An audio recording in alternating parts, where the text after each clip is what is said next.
Herkese merhaba, kanalıma hoş geldiniz. Bugünkü videomda modeli ünlü bir markaya ait olan çok güzel bir çantanın tarifiyle geldim. Çantayı rafya iple ördüm. Orijinalinde de rafya ip kullanılmış. İsterseniz rafya ip yerine kağıt ip olur, polyester makrome ipi, pamuk makrome ip, koton iplerle de çalışabilirsiniz. Muhteşem bir çanta. Bakar mısınız çantamın güzelliğine? Harika bir model gerçekten.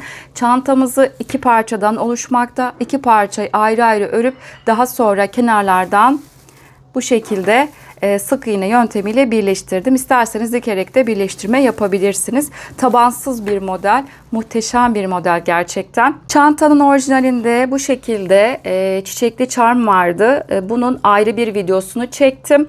Bence birebir aynısı oldu. Çok şık, güzel bir charm gerçekten. Videosunu çektim. Kanalımda videoların arasından bakabilirsiniz. Yine ben çiçekli charm'in yapılışının bu videonun açıklama kısmına linkini ekleyeceğim. İsterseniz oradan tıklayarak ulaşabilirsiniz. Bakın bu şekilde. Bunu tutturmak için küçük bir halka kullandım. 2,5 santim çapında halkayla çantamı sabitledim. Bu şekilde muhteşem oldu. Çantanın orijinalinde sapını hazır sap kullanılmış. Ben burada kendim yapmayı tercih ettim. Buradaki kullandığım malzemeler hakkında biraz sonra detaylı bir şekilde paylaşacağım. Bakar mısınız, bu şekilde muhteşem oldu. Çantanın içini göstermek istiyorum. Çantanın içine ben astar yaptım. Çantanın her bir parçayı ördükten sonra dak keten kumaşla astarlamasını yaptım. Bunun astar yapımını video içerisinde paylaşıyorum. Bakın çantamızın içi oldukça derin, kullanışlı bir çanta oldu. Ben daha sonra orta kapanma yerine çıt çıt dikeceğim. Bir an önce sizlerle paylaşmak istediğim için çıt çıtımı dikemedim. Daha sonra dikeceğim. Bu şekilde çantamız. Çantamızın ebatları hakkında bilgi vermek istiyorum. Gerçekten bu boy çok ideal oldu. Çantayı daha küçük yaparsanız kenarlara kadar burada sık iğne yöntemiyle birleştirme yaptığımız için sadece burası açılıyor. Daha küçük yaparsanız çantanızın eşyaları almakta zorlanırsınız. Bunu da belirtmekte fayda var. Bu şekilde çantamız. Çantanın ölçülerini vermek istiyorum.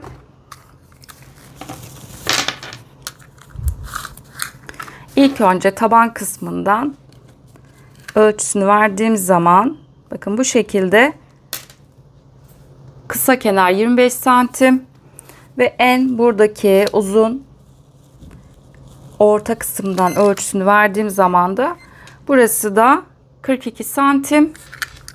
Çantanın yükseklik 25 santim yükseklik var. Ve çantanın sapının ölçüsünü de vermek istiyorum. Bakın aparatlarla birlikte buna kancalı kovan deniyor. Bu şekilde ölçtüğüm zaman ise 32 santim. Ben burada sapı yaparken 25 santim uzunluğunda yapmıştım. Ucundaki aksesuarla birlikte 32 santime ulaşmış oldu. Bu şekilde çantamız. Malzemelerim hakkında biraz sonra detaylı bir şekilde paylaşacağım. Çantamızın videosuna geçmeden önce sizlere küçük bir hatırlatma yapmak istiyorum. Kanalıma abone olmak ücretsizdir. Ücretsiz olarak kanalıma abone olabilirsiniz. Instagram adresinden beni takip etmek isterseniz videoların açıklama kısmına linkini ekliyorum. Oradan tıklayarak ulaşabilirsiniz. Yaptığınız çantaları Instagram adresinden beni etiketleyerek gönderirseniz çok sevinirim. Videolarımı beğenmeyi ve yorumlarınızı bırakmayı unutmayın lütfen. Şimdi çantanın yapımına geçelim. Çantamızı örmek için gerekli malzemeler. Ben burada rafya ip kullanacağım. Nas Rafya'nın acı kahve olanını 100 gramlık bir ip. Renk kodu D81. Muhteşem bir renk. Ve bir de aynı renkten acı kahve kağıt ip kullanacağım. Kağıt ipi de çantanın sapı biraz daha sert, dik durması için kağıt ip kullanacağım. Ve bir de charm'ın süslemek için kullanacağımız charm'ın ipine bir de kağıt ip kullandım. 30 gram kadar da kağıt ip kullanacağız. Eğer elinizde aynı tonlarda kağıt ipiniz yoksa rafya iple de yapabilirsiniz. Bunu da belirtmek istiyorum. Ve bir de çantanın sapı için bakın bu şekilde kancalı kovan kullanacağız. Burada vidaları var. Kolay bir şekilde çantanın iki ucuna bunları takacağız. Eğer elinizde kancalı kovan yoksa bakın bu şekilde de çapı 2,5 santim olan yaylı halkada kullanabilirsiniz. Bunu da video içerisinde paylaşıyorum. Nasıl takılması gerektiğini. Ve bir de 3 adet bakın bu şekilde charm'ı süslemek için ucuna taktığımız burada büzgü ucu var. Bakın arkada burada bir delik var. Onu da kolay bir şekilde vidalarıyla sabitleyeceğiz. Eğer elinizde bundan büzgü ucu yoksa bakın bu şekilde süslemek için ahşap boncuklar da kullanılabilir. Kancalı kovan ve büzgü ucu da aldığım yerin linkini de videonun açıklama kısmına ekleyeceğim. İsterseniz oradan tıklayarak ulaşabilirsiniz. Ve çantamızı örmek için tığ numaramız 3,75 mm tığ kullanacağım. Şimdi hiç vakit kaybetmeden çantanın yapımına geçelim. Parçanın ben bir tanesini hazırladım. Diğer tarafı da birlikte hazırlayacağız. Bakın şöyle göstermek istiyorum. Orijinalindeki gibi birebir aynı ölçülerde çalıştım. Biz ilk önce buradan başlıyoruz. Ondan sonra kenarlardan arttırma yaparak belli bir seviye geldiği zaman tekrar eksiltmeye devam ediyoruz. Belli bir eksiltme yaptıktan sonra askı için burada tekrar yine eksiltmelerle devam ediyoruz. Burada eksiltmelerimiz bakın hem iç tarafta olacak hem de dış tarafta olacak. Ama burada askı kısmını eksiltmeleri yaparken düzenli bir eksiltme yapmayacağız. Buranın daha uzun, daha geniş olması için. Bunu da video içerisinde detaylı bir şekilde paylaşacağım. Bu şekilde hem iç taraftan hem dış taraftan eksiltmelerle burada askımızı tamamlayacağız. Bakın bu şekilde. Şimdi ben bu yaptığım parçanın da aynı zamanda ölçüsünü vermek istiyorum. İlk önce bakın ilk başlangıç yerindeki yaptığım taban kısmının ölçüsünü vermek istiyorum. Burası tam 25 santim. Bakın en geniş yerinden ölçüsünü vermek istiyorum. Bu şekilde en geniş yerinden ölçtüğüm zaman 41 santim. Bir de ortadaki yerin ölçüsünü vermek istiyorum. Burası 24 santim. Parçamızı ördükten sonra kenarına bir sıra sık iğne gittim. Bu şekilde bitmiş haliyle ölçüsünü veriyorum sizlere. Bir de uzun kısmın ölçüsünü vermek istiyorum. Bakın bu şekilde tabana kadar ölçtüğüm zaman 36 santim. Parçamızı örmeye geçmeden önce ilk önce modelle ilgili bilgi vermek istiyorum. Ben burada taban, bakın buradan başlıyoruz. 1, 2, 3, 4, 5, 6, 7, 8, 9, 10, 11, 12, 13, 14 ve 15. 15 tane üçerli trabzanla başladım. Burada 25 santim yaptı. İstediğiniz ebatla başlayabilirsiniz. Burada trabzan sayınızı daha az veya çantanızın daha büyük olmasını isterseniz buradaki üçerli trabzan sayısını artırabilirsiniz. Burada modelimiz 3'ün katlarından oluşmakta. 3 ve katlar üzerinde zincir çekip artı en son bir tane zincir ilave etmeniz gerekiyor. Ben burada 15 tane üçerli trabzan için 45 tane zincir çektim ve üzerine artı bir zincir ilave ettim. Yani 46 zincir. Bu şekilde üçer üçer zincir sayınızı artırıp üçer zincir sayınızı azaltıp en son 3'ün katı zincir çektikten sonra artı bir zincirle modelimizi kurabilirsiniz. Şimdi ben burada başlangıcımı yapacağım. İpimi burada aldım. Şimdi ipimi ilk burada kilit yapacağım. Ve bunu zincirden saymıyorum. 1, 2, zincirleri çok gevşek şekilde çekmeyeceğim. 3, 4, 5, 6. Bu şekilde 45 tane bir zincir çekip geliyorum. 45 tane zincir çektim ve üzerine artı bir zincir ilave ettim. Yani 46 zincirim olmuş oldu. Tığın üzerine ipimi doladım. Şimdi sondan sayıyorum. 1, 2, 3 ve 4. zincirin içine batacağım. Sondan 4. zincirin içine battım. İlmek çıkarttım. Tığda 3 tane ilmek var. Önce ikisini bir çıkartıyorum. Ve tığdaki 2 ilmeğin ikisini çıkarttım. Bakın bir tane ikili trabzan yaptım. Burada zincirlerin arkasındaki ilmeklere batmıyorum. Çünkü alt kısmına daha sonra sık iğne gideceğimiz için burada gerek yok. O yüzden burada direkt modelimize başlayacağız. ipimi doladım. Tekrar aynı zincir boşluğuna batıp ilmek çıkarttım ve bir tane daha ikili trabzan yaptım. Bakın zincirle 3 tane ikili trabzan olmuş oldu. Tekrar ipimi doladım. Bakın arada zincir çekmiyorum. Şimdi altta zincirleri sayıyorum. 1, 2 tane atladım ve 3. zincirin içine tekrar buraya aynı noktaya 3 tane ikili trabzan yapacağım. 1, 2 ve 3. Tekrar ipimi doladım. Kaldığım yerden devam ediyorum. 1, 2 tane atladım ve 3. zincirin içine tekrar buraya 3 tane ikili trabzan. 1, 2 ve 3. Bakın 3. modeli yapmış oldum. Burada trabzan aralarında zincir olmayacak. Altta da 2 tane zincir atlıyoruz. 1, 2 tane atladım. Tekrar 3. zincirin içine 3 tane ikili trabzan.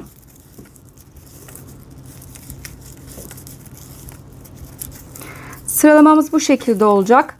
Sıranın sonuna kadar gelelim. Sıramın sonuna doğru geliyorum. Şimdi son, bakın burada sonda 3 tane zincir kaldı. Yine 2 tanesini atladım ve son zincirin içine 15. üçlü trabzanımı oluşturuyorum. 1, 2 ve 3.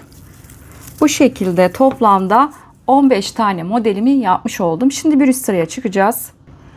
Burada arttırmalarımızı başlayacağız. Kenarda 3 tane zincir çekeceğim. 1, 2 ve 3. Örgümün diğer tarafını çevirdim.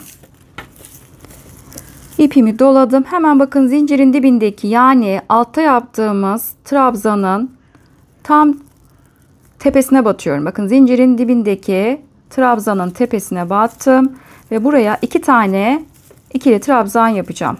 1 ve 2. Bakın zincirle birlikte 3 tane oldu. Bu şekilde ilk arttırmamı yapmış oldum. Tekrar ipimi doladım. Şimdi bu sırada artık buradaki ara boşluklara modelimi oluşturacağım. Bakın tam aradaki boşluğa battım ve buraya 3 tane ikili trabzan. 1, 2 ve 3. Bir sonraki ara boşluğa battım ve buraya 3 tane trabzan.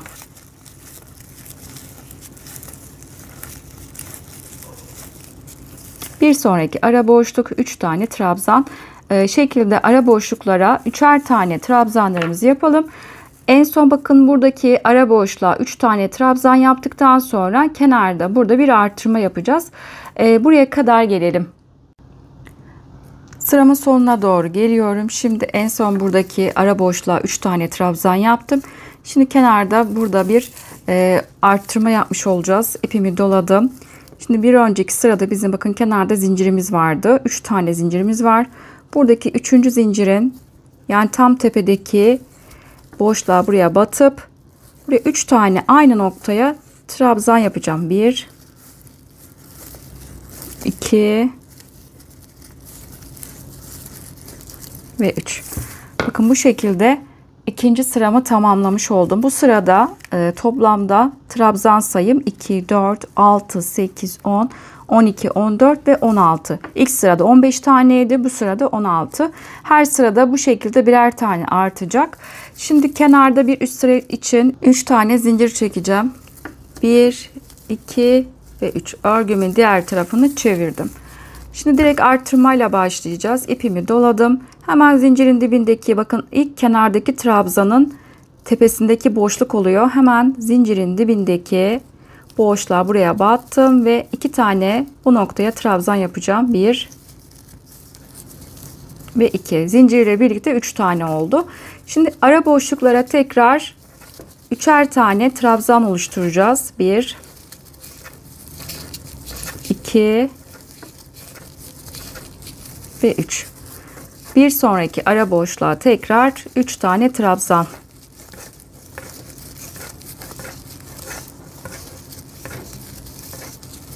Bu şekilde ara boşluklara 3'er tane trabzan yapalım En son bakın buradaki ara boşluğa da 3 tane trabzan yapalım. Kenar noktasındaki arttırmayı burada paylaşacağım. Sıramın sonuna doğru geliyorum. En son boşluğa 3 tane trabzan yaptım. Şimdi kenarda bir arttırma daha yapacağız. Bakın buradaki kenarda burada zincirimiz var. Zincirin tepesindeki noktaya buraya 3 tane trabzan. 1 2 ve 3. Bu şekilde 3. sırayı da tamamlamış oldum. Bu sırada 17 tane üçerli trabzanımız var. İlk sırada 15, ikinci sırada 16, üçüncü sırada 17 tane oldu. Her sırada bir tane üçerli trabzanımız artıyor. Şimdi 4. sıraya geçiyoruz. Kenarda 3 tane zincir çekiyorum. 1, 2 ve 3. Örgümün diğer tarafını çevirdim. Hemen dibinde ilk bakın üçerli trabzanımızı zincirin dibindeki noktaya batıyorum. Buraya artırmamızı yapacağız. 1 ve 2. Bakın zincirle birlikte 3 tane oldu. Bir sonraki ara boşluğa 3 tane trabzan.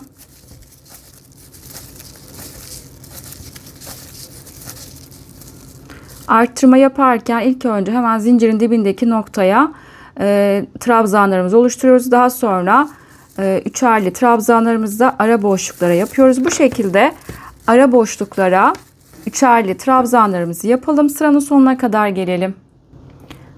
Sıramın sonuna doğru geliyorum. Bakın en son boşluğa 3 tane trabzan yaptım. Şimdi kenarda arttırmamızı oluşturacağız.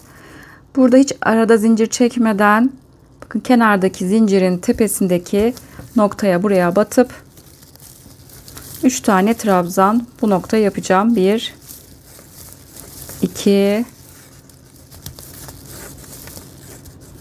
ve 3.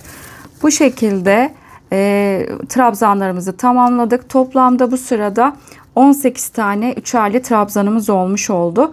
Şimdi bir üst sıra için tekrar kenarda 3 tane zincir çekip örgümüzün diğer tarafını çevirip hemen zincirin dibine 2 tane trabzan yapıyoruz. Zincirle 3 tane olmuş olacak. Diğerlerini bakın ara boşluklara tekrar 3'er tane trabzan. Sıra sonuna geldiğimiz zaman en son ara boşluğa 3 tane trabzan ve kenarda arttırmamızda zincirin içine 3 tane trabzan yapıyoruz. Bu şekilde arttırmalarımızı devam edelim. Sıramı tamamladım. Toplamda 10 sıra kenarlardan arttırmamı yaptım. En son sırada 10. sırada 24 tane üçerli trabzanım olmuş oldu. Biz ilk başta 15 tane ile başladık. 10 sıra boyunca arttırmamızı yaptık. Her bir sırada üçerli trabzanlarımız bir tane arttı. 10. sırada 24 tane ulaşmış oldu. Şimdi artık bundan sonra kenarlardan eksiltme yapmaya başlayacağız. 5 sıra boyunca da eksiltme yapacağız. Bu yaptığım parçayı da aynı zamanda ölçüsünü vermek istiyorum. Buradaki taban kısmını ölçtüğüm zaman burası 25 santim.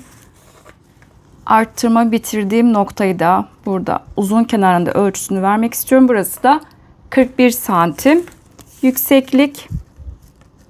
Bakın bu şekilde 15 santimde yükseklik var. Buna göre farklı ipler kullandığınız zaman benimle aynı büyüklükte yapmak isterseniz buna göre ölçü baz alabilirsiniz. Şimdi eksiltme yapmaya başlayacağız. Bakın parçada burada göstermek istiyorum. İşaretleyici taktığım noktaya kadar biz 10 sıra boyunca arttırmamızı yaptık. Bakın bundan sonra 5 sıra boyunca kenarlardan eksiltme yapmaya başlayacağız. Daha sonra askı için buradaki yerleri yapacağız. Şimdi ilk önce kenarda 3 tane zincir çekeceğim. 1, 2 ve 3. Örgümün diğer tarafını çevirdim.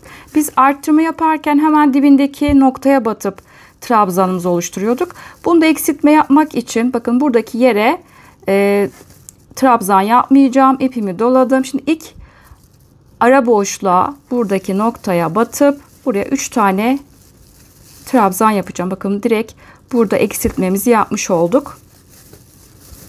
2 ve 3. Bakın ilk ara boşluğa 3 tane trabzan, bir sonraki ara boşluğa yine 3 tane trabzan yapacağım.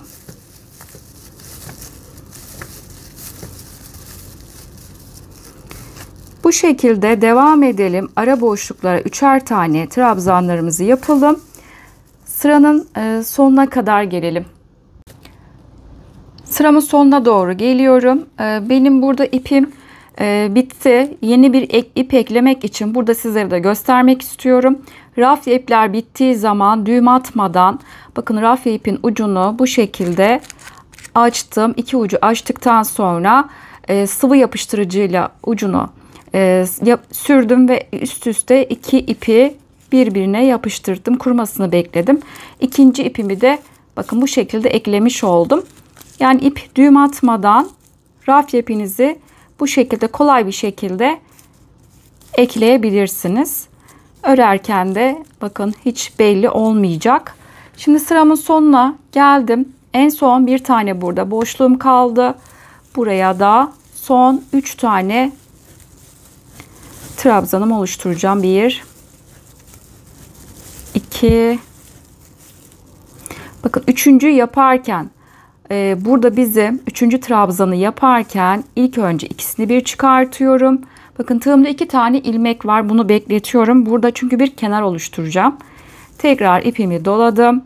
Şimdi burada kenardaki bizim zincirimiz var. Zincirin tepesindeki noktaya battım. Tekrar ilmek çıkarttım. Bakın tığda 4 tane ilmeğimiz var. Önce ikisini bir arasından çıkartıyorum. Tığda 3 ilmek var. Üçünü bir çıkarttım. Bakın bu şekilde kenar oluşturmuş oldum. Şimdi bir üst sıraya çıkacağım. Kenarda burada 3 tane zincir çekeceğim. 1 2 ve 3. Örgümün diğer tarafını çevirdim. Şimdi burada ilk önce sıra başlarında ve sıra sonlarında hep eksiltmemizi oluşturacağız. İpimi doladım. Şimdi bakın ilk ara boşluğa batacağım. Biz arttırma yaparken hemen zincirin dibindeki noktaya batıyorduk. Eksiltme yaparken de buraya batmıyoruz. İlk buradaki ara boşluğa buraya batıp 3 tane trabzan yapacağım. 1 2 ve 3. Bir sonraki ara boşluk, buraya tekrar 3 tane trabzan.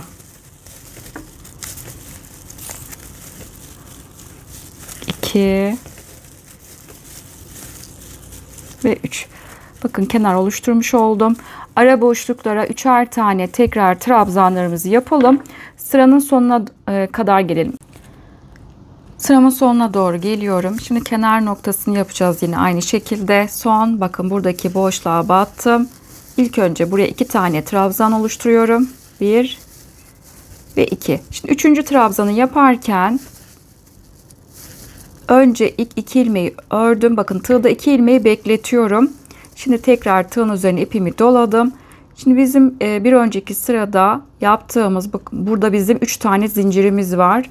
3. zincirin içine batıp ilmek çıkarttım. Bakın ilmeği biraz uzatıyorum.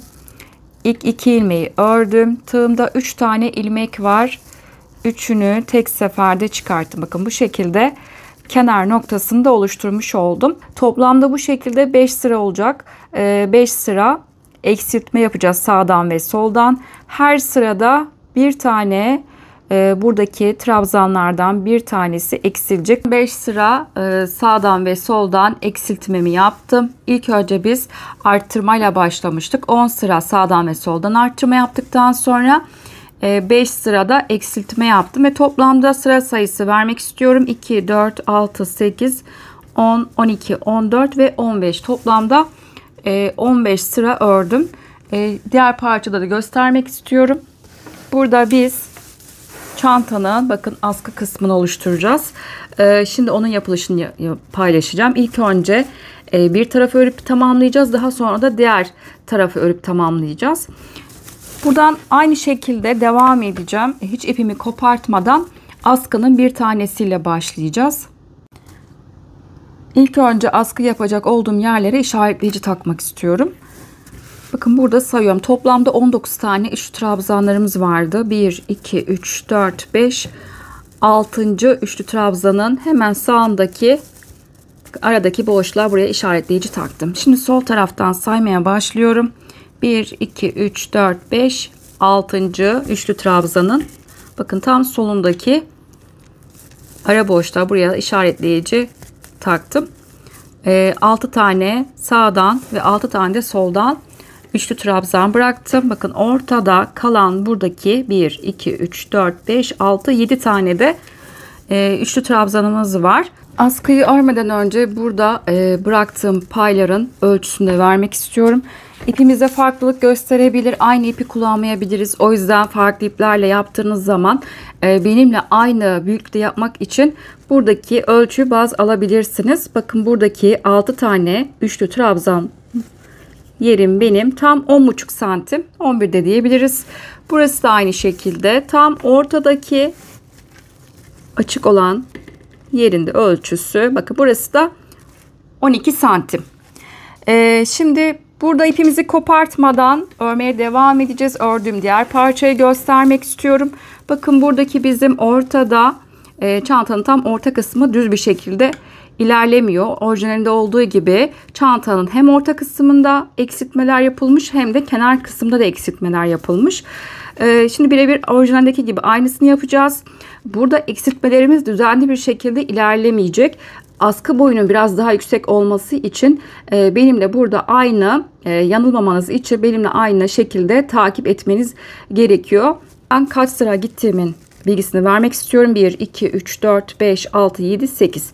8 sıra ördüm. Buranın da ölçüsünü vermek istiyorum. Bakın en son bir sıra kenarına sık iğne gittiğimiz yerle birlikte ölçtüğüm zaman bakın burası tam askı boyu 13 santim. Burada biz 6 tane trabzan bırakmıştık. Kenarda şimdi 3 tane zincir çektim ve örgümün diğer tarafını çevirdim. Şimdi aynı buradaki eksiltme yaptığımız sıra başlangıçlarında aynı yaptığımız şekilde buradaki işaretleyeceği kadar örgümü devam ettireceğim. Bakın burada işaretleyeceği kadar geldim. Şimdi buraya kadar 1, 2, 3, 4, 5. Şimdi 6.'yı da işaretleyicinin olduğu boşluğa buraya yapacağız. Şimdi işaretleyici çıkartıyorum. Şimdi 6. üçlü trabzanı da buraya yapacağım.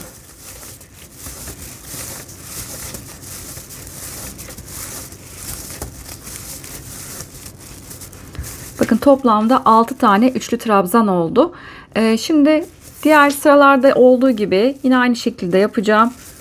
Yine aynı burada eksiltmeye devam edeceğiz. Hem sağda eksilteceğiz kenarda hem de bu tarafta da çantanın orta kısmında da eksiltme yapacağız. 3 tane zincir çekeceğim. 1, 2 ve 3. Örgümün diğer tarafını çevirdim. Aynı burada eksiltme yaptığımızın aynısını yapacağım. İpimi doladım. Bakın ilk buradaki boşluğa battım. İlk üçlü trabzanı buraya yapacağım. 1, 2 ve 3.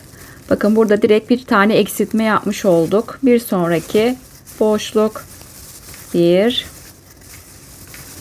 2 ve 3. Bu şekilde boşluklara 3'er tane batalım. Sıranın sonuna doğru gelelim. Sıramın sonuna doğru geliyorum. Aynı diğer sıralarda yaptığımız gibi bakın 2 tane trabzanı yaptım. Şimdi üçüncüsünü yaparken aynı zamanda kenar oluşturacağım. İlk 2 ilmeği ördüm. Tekrar ipimi doladım. Şimdi 3. zincirin içine buraya battım. İlk ikisini ördüm ve kalan tığdaki 3 ilmeği ördüm. Bakın bu şekilde eksiltme yapmış oldum. Tekrar 3 tane zincir. Tekrar diğer tarafa çevirdim. Şimdi ilk önce hemen bakın buradaki ilk boşluğa buraya 3 tane trabzanımı yapacağım.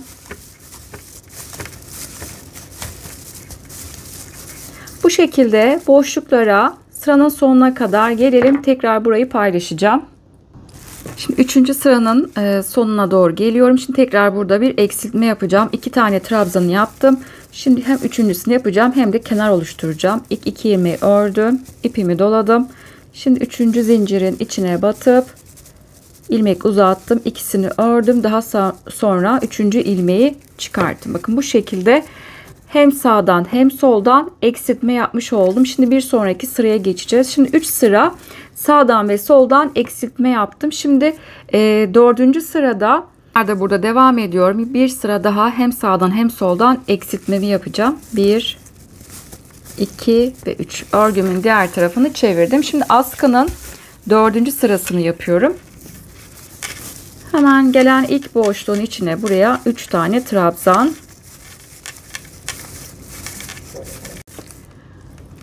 Burada 3 tane trabzanı yaptım. Şimdi boşluklara 3'er tane batıp sıranın sonuna kadar gelelim. Sıranın sonuna doğru geliyorum. Şimdi 2 tane trabzanı yaptım. Hem üçüncüsünü yapacağım. Aynı zamanda tekrar kenar oluşturacağım. 3. zincirin içine batıp ikisini ördüm. Daha sonra 3 ilmeği çıkarttım. Bakın bu şekilde düzenli bir şekilde hem sağdan hem soldan 4 sıra eksiltmemi yapmış oldum. Biz 6 tane üçlü trabzanlarla başladık. Bir sonraki sırada bakın 5'e düştü. Bir sonraki sırada 4 oldu ve 4. sırada da 3 tane olmuş oldu. Yani her bir sırada birer tane üçlü trabzanlarımız eksildi. Şimdi burada düzenli bir eksiltme olmayacak. Şimdi bir sonraki sıra için 3 tane kenarda zincir çekiyorum. Bakın burası, bu detay önemli. Şimdi burada dibindeki bakın boşluğun içine buraya 2 tane trabzan yapacağım. 1 ve 2. Zincirle birlikte 3 tane olmuş oldu. Bu sırada eksiltme yapmadan bakın buradaki 3 tane biz trabzana düşmüştük. Üçlü trabzanları aynı, burada da aynı 3 tane olacak. Yani bu sırada ne eksiltme ne de artırma yapmış olacağız. Birebir aynı sayıyı koruyoruz. Şimdi bir sonraki boşluğa buraya 3 tane trabzan. Tekrar bir sonraki boşluğa buraya da 3 tane trabzan yapacağım. Aynı zamanda kenar noktasını da oluşturmuş olacağım. Şimdi 3. trabzanı yaparken aynı zamanda 3. zincirin içine batıp kenar noktasını oluşturmuş oldum. Bakın bu şekilde 5. sıramı da tamamlamış oldum. 4 ve 5. sıra 3 tane olmuş oldu. Şimdi bir sonraki sıra için 3 tane zincir çekiyorum. 1, 2 ve 3. Örgümün diğer tarafını çevirdim. Şimdi 6. sıraya geçiyorum. 6. sırada 3 tane üçlü trabzanlarımız burada 2'ye düşecek. İpimi doladım. Hemen bakın ilk boşluğun içine buraya 3 tane trabzan. 1, 2 ve 3.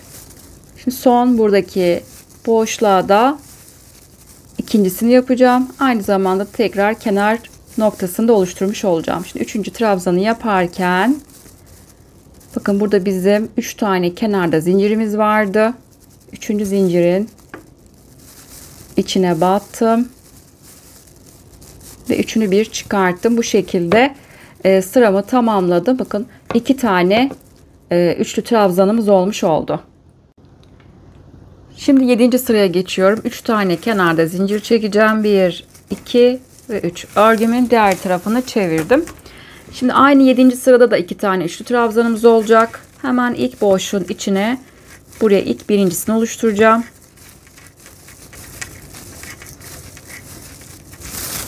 Ve ikincisini de şimdi bakın son buradaki kenardaki boşluğa da buraya ikincisini yapacağım. 1,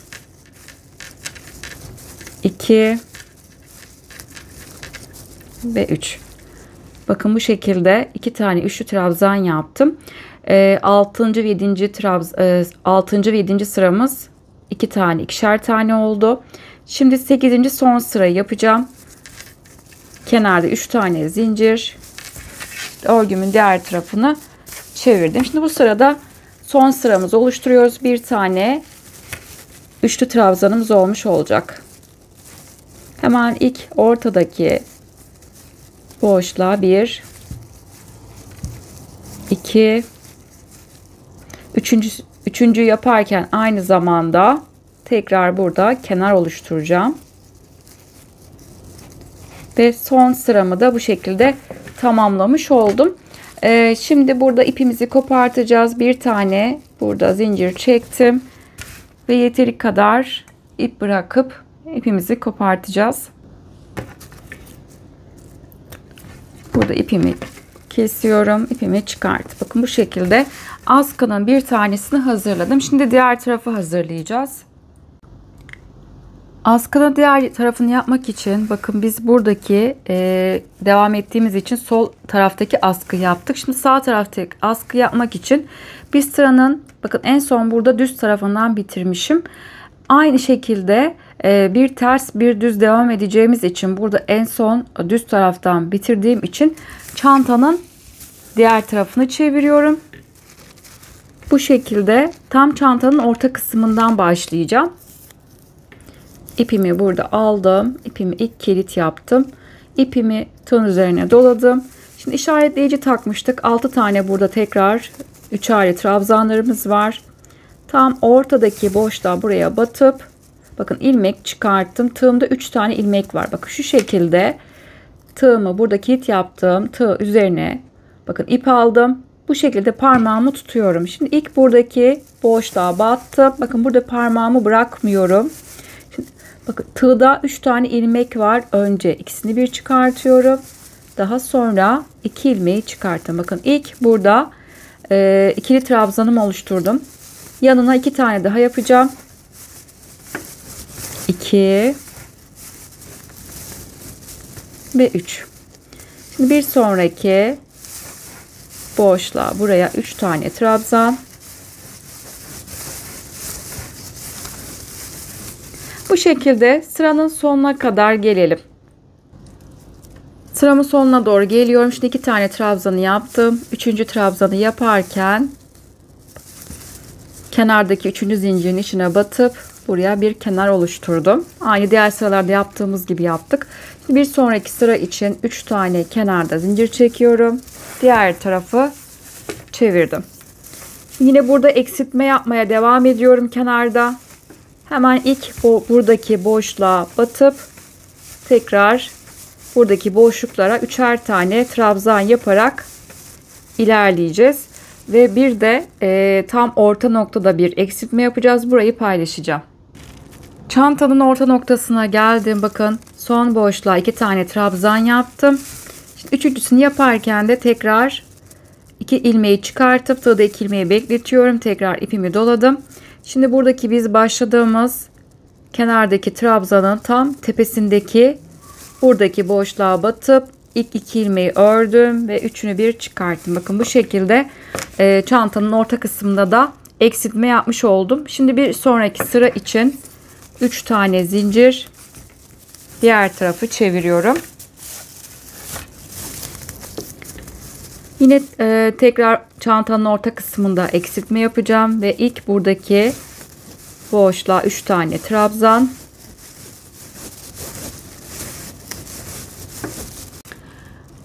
Buradan devam edelim. Boşluklara 3'er tane trabzan yapalım. Sıranın sonuna kadar gelelim. Sıranın sonuna doğru geliyorum. Şimdi 4. üçlü trabzanı oluşturacağım. 2 tanesini yaptım. Şimdi aynı zamanda üçüncüsünü yaparken de 2 ilmeği çıkarttım. İpimi doladım ve 3. zincirin içine batıp buraya kenar oluşturdum ve bu şekilde 1 2 3. sıramı tamamlamış oldum. Şimdi biz 6 tane ile başladık. Bir sonraki sırada 5'e düştü. Bu sırada 4'e düştü trabzanlarımız ve şimdi bir sonraki sıra için tekrar 3 tane zincir ve diğer tarafı çevirdim. Hemen ilk önce ilk ara boşluğa buraya 3 tane trabzan. Bu şekilde ara boşluklara trabzanlarımızı yapalım. Aynı bir önceki sırada yaptığımız gibi son boşluğa 2 tane trabzan yaptıktan sonra 3. trabzanı yaparken buradaki 3. zincirin içine batıp kenar oluşturacağız. Bir sırada aynı şekilde buradaki gibi yapalım. Sıranın sonuna kadar gelelim. 4. sıramı tamamladım. Aynı bir önceki sıradaki gibi eksiltmemi yaptım. Şimdi 5. sıraya geçiyorum. 3 zincir çektim. Şimdi 5. sırada 4 ve 5. sırada buradaki trabzan sayımız 3 tane olacak. Şimdi 5. sırada da aynısını 3 tane koruyacağız. Eksiltme yapmayacağız. Şimdi hemen bakın 3 zincirin dibindeki buradaki kenar yaptığımız boşluğa buraya batıp 2 tane trabzan yapacağım. Kenardaki zincirle 3 tane oldu. Şimdi sıranın sonuna kadar ara boşluklara burada üçer tane trabzanlarımı yapacağım. Son 3. trabzanı yaparken tekrar kenar oluşturacağım.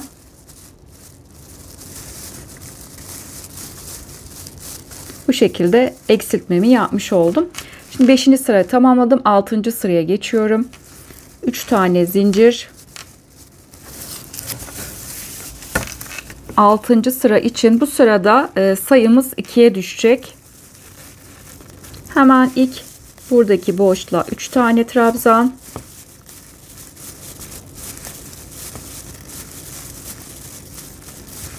Ve son bakın buradaki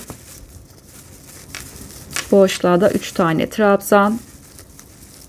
3. trabzanı yaparken kenardaki bakın zincir çektiğimiz 3. zincirin içine batıp buraya kenar oluşturdum. Burada sayımız 2'ye düştü. Şimdi tekrar bir sonraki 6. ve 7. sıralar trabzan sayımız, üçlü trabzan sayımız 2 tane olacak. Şimdi 6. sırada 2 tane yaptık. 7. sırada 2 tane olacak. 3 tane zincir. 1, 2 ve 3. Örgümün diğer tarafını çevirdim. Şimdi buradaki ortadaki boşluğa 3 tane trabzan.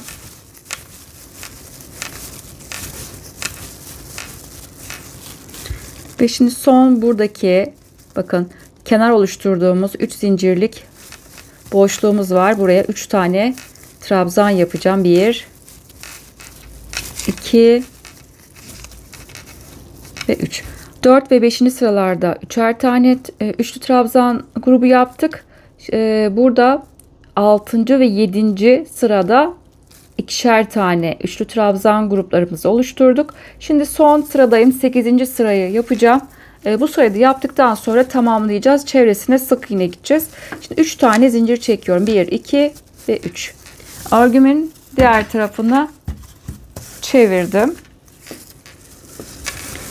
Şimdi buradaki ortadaki boşluğa buraya 3 tane trabzan. 2.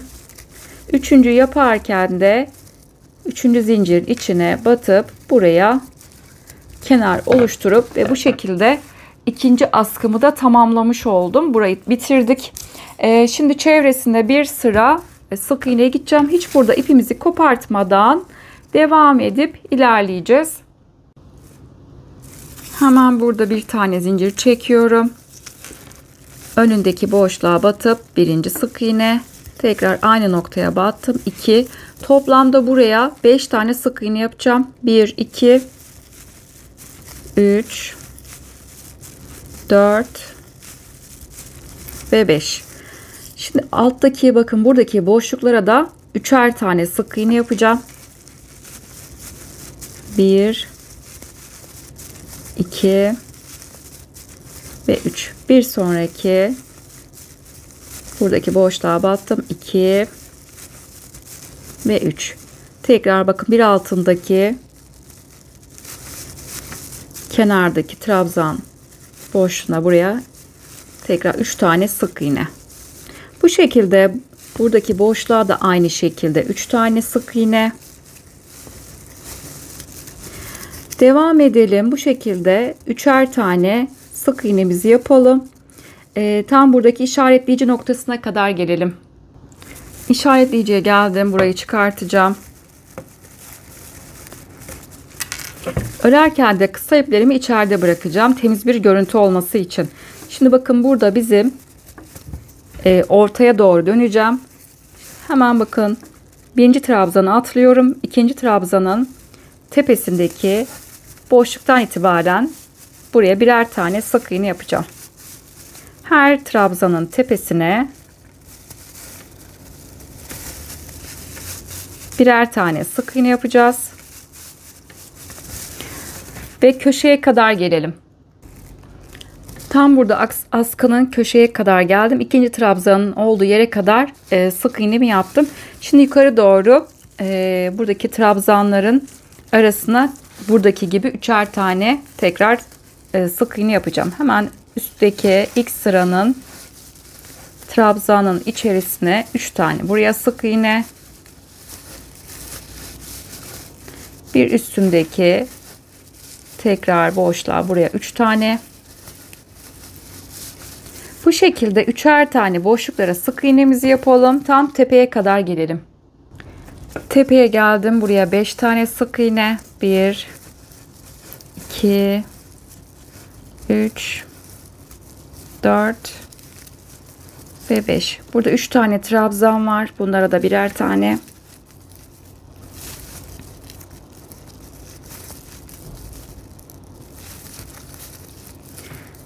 Şimdi diğer buradaki trabzan boşluğuna geldim. Buraya da 5 tane. Örerken de kısa ipimi içeride bırakacağım. 1 2 3 4 ve 5. Tekrar bakın altındaki kenardaki boşluğa 3 tane. Bir altındaki boşluğa tekrar 3'er tane sık iğnelerimizi yapalım. Bu şekilde ilerleyelim. 3'er tane yapalım. Bakın her boşluğa kenardaki trabzan boşluklarına 3'er tane sık iğnemizi yapalım. En son bakın tabana doğru geliyorum. Buraya da 3 tane sık iğne. Buradaki tam bakın ipimizin zincir çektiğimiz başlangıç noktamıza kadar 3'er tane sık iğnelerimizi yapalım. Tabanın köşesine kadar geldim. Şimdi en son trabzanın içerisine de burada 3 tane battım. Şimdi tam trabzanın köşedeki boşluğa buraya bir tane sık iğne. Şimdi bakın zincir noktasına geldim. Zincir 2 tane zincirimiz var. Arada buraya 2 zincirlik noktaya 2 tane sık iğne yapacağım. 1 ve 2. Tekrar bakın modelin tepesindeki buradaki boşluğa da buraya bir tane 2 zincirlik noktaya geldim. Buraya da 2 tane. 1 ve 2. Modelin tepesindeki boşluğa bir tane. Bu şekilde 2 1 2 1 şekilde tabanın diğer köşesine kadar gelelim. En son modelin tepesindeki noktaya bir tane ve tekrar aynı buradaki yaptığımız gibi aynısını devam ettireceğiz. Buradaki trabzan boşluklarına 3'er tane tekrar sık iğne yapacağız.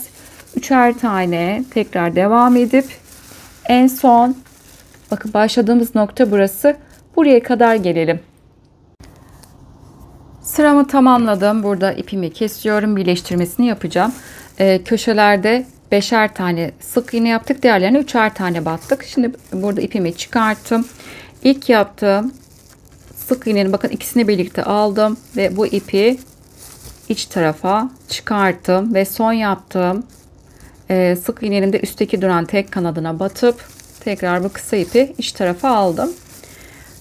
Bu kısa ipimizi örgümüzün aralardan yürütüp gizleyip fazlasını da kopartalım. Bu şekilde çantamızın parçasını tamamlamış olduk. Parçamızı birleştirmeden önce astar yapacaklar için astar yapımını paylaşacağım. İsterseniz astar da yapmayabilirsiniz. Ben burada kumaş olarak dak keten kumaş kullandım. Kalın tok bir yapısı var. Burada ördüğüm parçaya göre bakın kenarlardan birer santim pay bıraktım ve parçamın şekline göre kestim. Burada kestiğim zaman tam bakın köşelerden buraya kadar örgünün olduğu yere kadar kesik attım. Ve burayı rahat iç tarafa kumaşımı kıvırabilmek için bu şekilde yaptık. Bakın şöyle diğer tarafı da göstermek istiyorum. Bakın kesik attığım yer, bunu iç tarafa kıvırdığımız zaman ördüğümüz parçaya göre şekil almış olacak. Bu şekilde parçanın bakın kumaşın iç tarafından kıvırıp ara ara burada aparatlarla tutturabilirsiniz. Ardından bu şekilde yaptıktan sonra kenarlarından ben makineyle dikeceğim. Elinizde makineniz yoksa el dikişi de yapabilirsiniz. Bu şekilde iki parçayı aynı büyüklükte kestikten sonra diğer parçaya da aynı işlemi uyguluyorum. Ondan sonra ben kumaşımı, astarımı burada dikeceğim ve birleştirmesini de paylaşacağım. Ben burada astarı tamamladım. Bakın şöyle göstermek istiyorum. Çevresine astarı diktim. Bakın iki tarafı da astarladım. Şimdi bu astarladığımız parçalarımızı birleştireceğiz. Ters tarafları, yani astarlı kısım içte kalacak şekilde üzerine bu şekilde koydum. Şimdi tam bakın, bizim buraya başlamayacağız, birleştirmeyeceğiz bu kısmı. Tam kenardan, buradan itibaren başlayacağım. Aşağıya kadar gelip diğer, bakın tam bu noktadan birleştirmeyi bitireceğim. Yani bu kısım açık kalacak.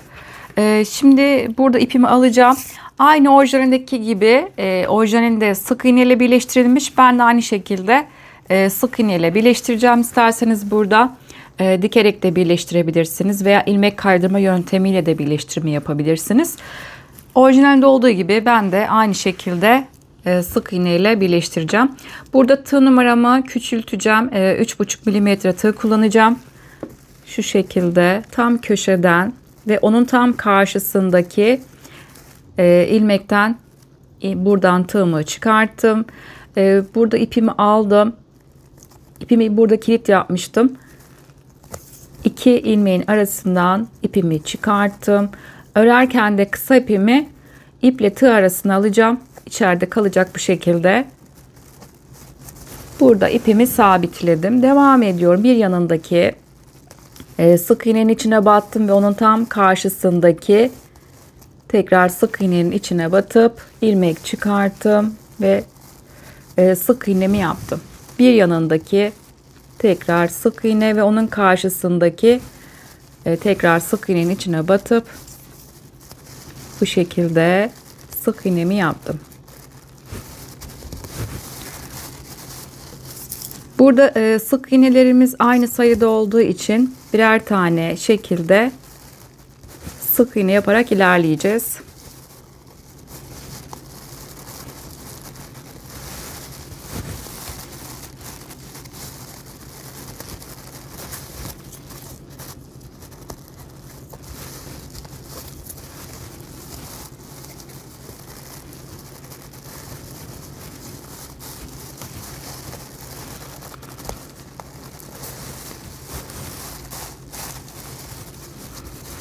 Bakın bu şekilde sık iğnelerimi yaptım. Devam edelim. Karşılıklı boşluklara sık iğnemizi yapalım. Tüm çevresine birer tane sık iğnemizi yapalım. Ve çantanın bakın tam diğer kenar noktasına kadar gelelim. Sıramın sonuna geldim. Diğer kenara kadar burada sık iğnelerimi yaptım. Ve burada bir tane zincir çekip ipimi kopartıp çantanın iç tarafında gizleyeceğim.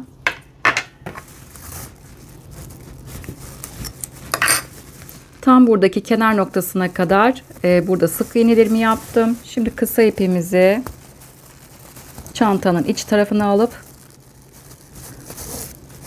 buradan aralardan gizleyeceğim.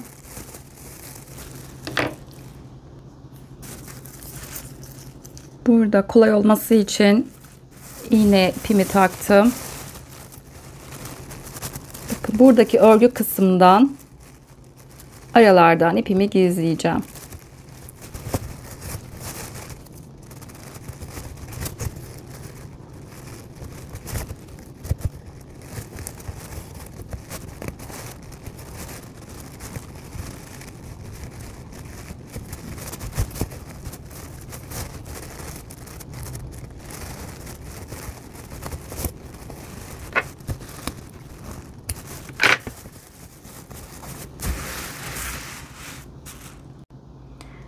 Şimdi sırada çantanın sapını yapacağız. Çantanın orijinalinde sapını hazır kullanılmış. İsterseniz hazır da takabilirsiniz. Benim elimde olmadığı için kendim yapmayı tercih ettim. Sapı yapmak için de benim kullandığım rafya ip daha yumuşak olduğu için kağıt iple yapacağım. Elinizde aynı renk kağıt ipiniz yoksa aynı ipiyle de rafya iple de devam edebilirsiniz. Şu şekilde. Bakın elimde benim vardı. Aynı renkten acı kahve kağıt ipim vardı. Bu şekilde bunu kullanacağım. Elinizde yoksa rafya iple de devam edebilirsiniz veya hazırda kullanabilirsiniz. Ölçü olarak ben 25 santim olmasını istiyorum. İstediğiniz uzunlukta yapabilirsiniz. Tam burada benim çanta tabanım vardı. 25 santim ölçüsünde. Bunu kullanacağım. Elinizde yoksa karton, istediğiniz ölçüde kartonu kesip onu da kullanabilirsiniz. Önemli olan sert bir yapıda olması gerekiyor. Sararken bükülmemesi için. Şimdi ben kağıt ipimi bakın burada aldım. Önden bakın 2 tane kısa ip kestim. Bunu bekletiyorum. Şu şekilde bakın birazcık buradan pay bırakıyorum. Her yukarı çıkışta 1 2 diye sayacağım. Bakın yukarı çıktım 1. Tekrar yukarı çıktım 2. Yukarı çıktım 3. Bu şekilde istediğiniz kalınlığa gelinceye kadar sarma işlemini yapabilirsiniz. Ben burada saracağım. İstediğim kalınlığa gelince en son ne kadar sardığımı sizlerle paylaşacağım. İpimi ben burada sardım. Sizlere göstermek için burada aparatları taktım çıkmaması için. Şimdi ben burada 25 defa sardım.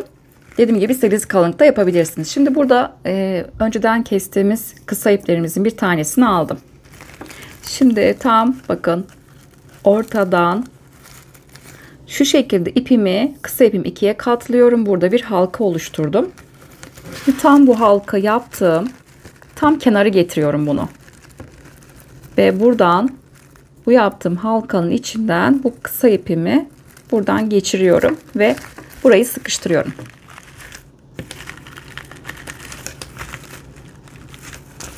Şimdi aynı şekilde diğer tarafı da yapacağım. Kısa ipimi aldım. Şu şekilde ikiye katladım. Bakın burada bir halka yapıyoruz. Hemen altından bu yaptığım halkayı diğer tarafa çıkarttım. Şimdi bu halkanın içinden bu ipimi arasından geçirdim. Ve burayı tam kenara getiriyorum. Bu noktayı sıkıştırıyorum. Şimdi artık burada sardığımız ipi çıkartabiliriz. Burada aparatlarımı da çıkartabilirim. Tam orta noktaya bu iplerimi getiriyorum. Bakın düzeltiyorum burayı. Şimdi artık sarma işlemini yapacağım. Şimdi buradan bakın yumaktan gelen ipim bakın burada. Şimdi buradan bir halka yapacağım. Bakın aşağı doğru birazcık bu yumaktan gelen ipi aşağı doğru getirdim ve burada parmağıma bakın üzerine bu şekilde aldım. Yani burada bir halka yaptım. Şimdi buradan itibaren birazcık burada pay bırakıyoruz. Tam dibine kadar burada sarmayacağız. Birazcık pay bırakacağız. Halka takmak için kullanacağız orayı. Şimdi buradan devam ediyorum. Düzgün bir şekilde.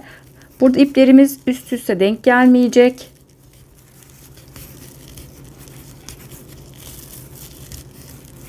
Bu şekilde sarma işlemini yapacağım.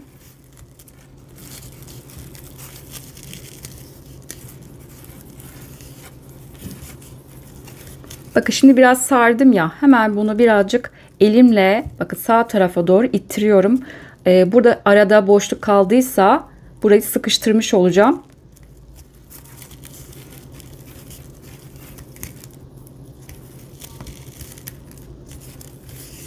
Bakın biraz sardım. Tekrar elimle birazcık ittiriyorum. Buradaki kalan boşlukları doldurmuş oluyoruz. Üst üste denk gelmeyecek. Yan yana iplerimiz bu şekilde saracağız.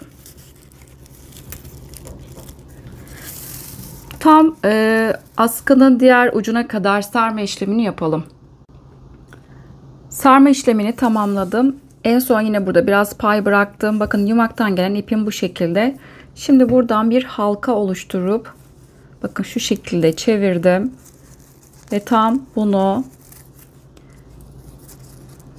sardığım yere bu şekilde getirdim ve bunu bu ipi asılıp sıkıştırıyorum burayı iyice çıkmasın diye. Şimdi burada birazcık ip pay bırakacağım. İçeride ipimi biraz gizleyeceğim. Buradan biraz ip bıraktım. Şimdi iğne yardımıyla bu ipimizi aralardan geçireceğiz. Burada geniş uçlu bir iğne kullanıyorum.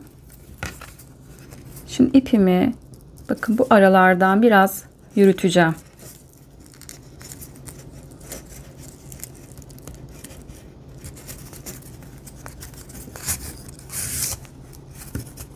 Bakın buradan bir çıkarttım.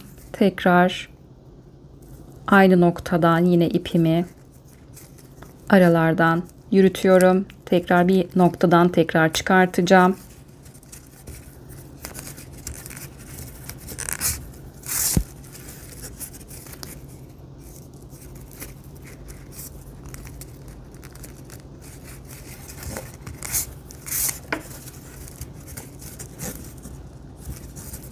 Bu şekilde aralardan yürütüp ipimizi fazlasını da kopartalım. Askımızı tamamlamış olduk.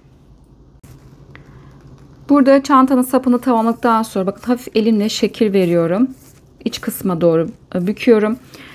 Şimdi burada ip bıraktığımız kısım vardı. Tam uçlarda pay bırakmıştık.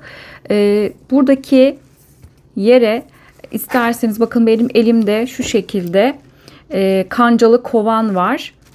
Bunu her birinin bakın bunu daha sonra bu ipi çıkartacağım.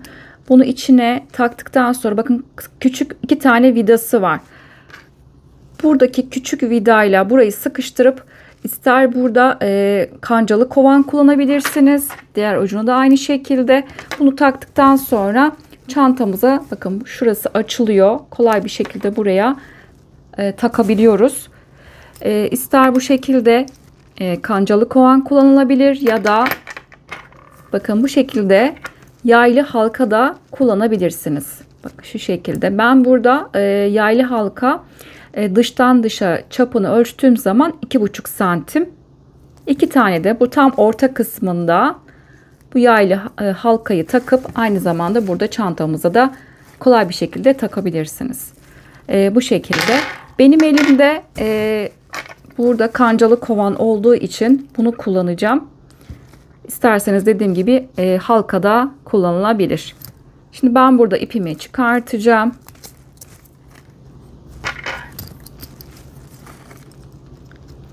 Tam bunu içine kancalı kovanın içine bunu takacağım. Bakın burada sıkıştırıyorum.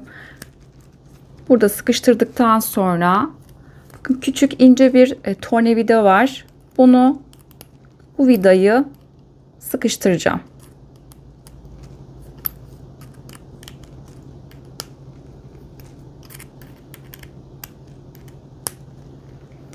Burayı da sonuna kadar sıkıştıracağız. Aynı şekilde diğer vidayı da sonuna kadar sıkıştıracağız. Daha sonra bu tarafı da ben takıp ikisini de takıp geliyorum. Çantamızı tamamladık. Çantanın bir de bakın bu şekilde 3 tane olan charm vardı. Onun yapılışının ayrı bir videosunu çektim. Kanalımda videoların arasından bakabilirsiniz ya da bu videonun açıklama kısmına da aynı zamanda linkini ekleyeceğim. İsterseniz oradan tıklayarak ulaşabilirsiniz. Gerçekten muhteşem oldu. Yapmanızı gerçekten tavsiye ediyorum. Burada çantanın son bitmiş halinin ölçülerini paylaşacağım ve ne kadar ip kullandığımın bilgisini de vereceğim. Şimdi bu şekilde.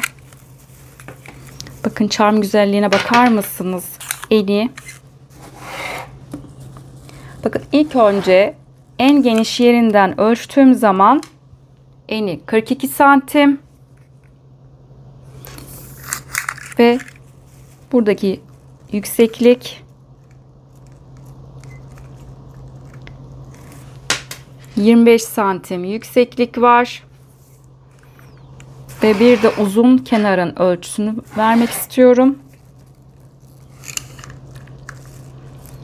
Uzun kenarda 36 santim.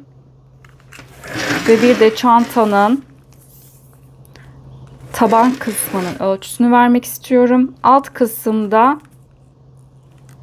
25 santimde taban kısmı var. Bu şekilde. Toplamda ben burada 150 gram kadar kağıt ip kullandım. Yani 2 adet almanız gerekiyor.